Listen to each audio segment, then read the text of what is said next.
Let's do UV painting within Nomad. Under the Decimate UV tab, UV unwrap each of the shapes you want to paint. You can hide the colorful UV grid by toggling the icon at the bottom.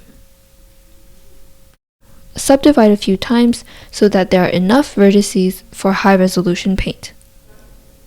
Note that if you don't check linear subdivision, the shape may shrink, as in this case with the grass. So in most cases, I recommend keeping it checked. That way the shape is preserved when more vertices are added. Switch to the lowest multi-resolution, then go back to the Deci UV tab and click Texture Baking from itself. Now it is UV painted based on the vertex paint from the highest resolution. Note that if you don't switch to the lowest resolution, sometimes the texture won't bake correctly. Let's paint the grass too.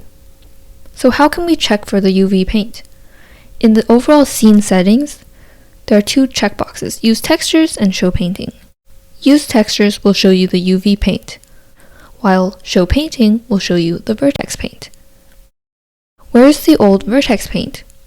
If you check under Layers, there's a backup bake. However, this isn't preserved with multi-res. At this point, because the UV paint is baked, you're free to delete the higher multi-resolutions. Side note, if your object has multiple parts, especially parts that intersect, it's a good idea to separate them before you bake the painting. In this case, I did not separate the eyes, and after baking the UV textures, the eye paint ended up on the rest of the snail.